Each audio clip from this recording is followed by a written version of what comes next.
শুধু এতটুকুই বলতে চাই, আজকে যারা বিগত 16 বছর ধরে বাংলাদেশের জনগণের উপর জগদ্দল পাথরের মতো চেপে বসেছেন, বাংলাদেশের মানুষের ভোট এবং ভাতের অধিকার কেড়ে নিয়েছেন, গণতন্ত্রকে হত্যা করেছেন, মানবাধিকারকে পদদলিত করেছেন, আজকে জাতি ঐক্যবদ্ধভাবে তাদেরকে বাংলাদেশ থেকে বিতাড়িত করেছে। আমরা বলতে চাই, ওই পতিত ফ্যাসিস্ট আজকে ইতিহাসে রাস্তা করে নিক্ষিপ্ত হয়েছেন। বাংলাদেশের রাজনীতিতে এই ফ্যাসিস্টদের প্রত্যাবর্তনের কোনো সুযোগ হবে না ইনশাআল্লাহ। সম্মানিত ভাই এবং বন্ধুগণ, আমরা আজকে যারা রাষ্ট্রের দায়িত্ব গ্রহণ করেছেন তাদের কাছে বলতে চাই যে দুই সহস্রাধিক ভাইয়ের রক্তের বিনিময়ে, জীবনের বিনিময়ে বাংলাদেশ দ্বিতীয়বার স্বাধীনতা অর্জন করেছে। 30,000-এর মতো তরুণ ছাত্র যুবকরা আহত ক্ষত বিক্ষত হয়েছেন। তাদের খুনের বিচার অবিলম্বে কার্যকর করতে হবে।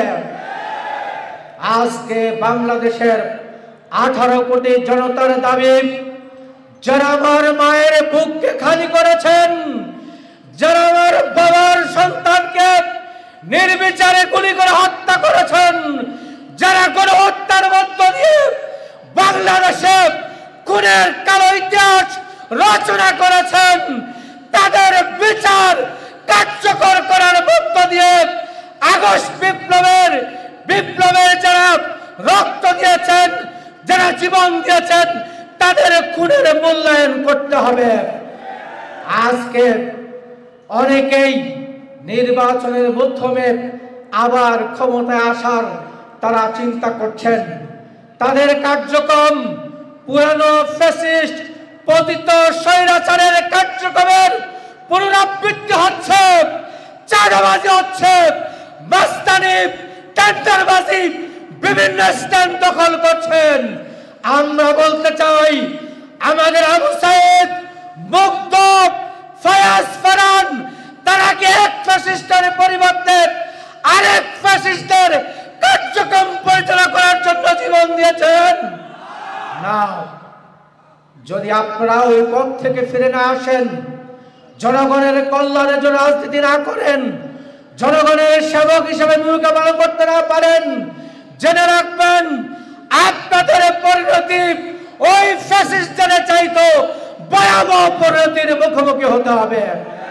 সম্মানিত ভাইরা, তাই আমরা সর্বশেষ বলতে চাই, আমাদের ছাত্ররা, যুবকরা রাজপথে দাঁড়িয়ে যে ইনসাফের আহ্বান করেছেন, যে ন্যায় বিচারের কথা বলছেন, আমরা বলতে চাই, দুনিয়ার কোনো মানুষের মতবাদ দিয়ে, দুনিয়ার কোনো তন্ত্রমন্ত্র দিয়ে, দুনিয়ার কোনো জীবন ব্যবস্থা দিয়ে ইনসাফ কায়েম করা সম্ভব নয়।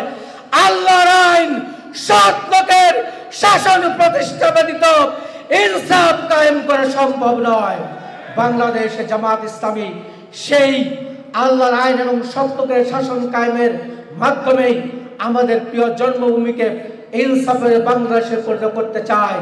সুতরাং 53 বছরের দেশে আজ দাঁড়িয়ে কথা বলতে হয়, সব দলকে দেখা হয়ে গিয়েছে, তারা ক্ষমতায় এসে নিজেদের ভাগ্যের পরিবর্তন করছেন। এই জাতির ভাগ্য পরিবর্তনের জন্য তারা কোনো কার্যক্রম পরিচালনা করেননি। সুতরাং আগামীর বাংলাদেশ ইসলামের বাংলাদেশ, আগামীর বাংলাদেশ কোরআনের বাংলাদেশ, আগামীর সংসদ আল কোরআনের সংসদ, সেই সংসদে নেতৃত্ব দিবে বাংলাদেশ জামাত ইসলামী ইনশাআল্লাহ। সেই আন্দোলনে সবাইকে সম্পৃক্ত হওয়ার উদাত্ত আহ্বান জানিয়ে আমার বক্তব্য শেষ করছি। আসসালামু আলাইকুম ওয়া রাহমাতুল্লাহি ওয়া বারাকাতুহু।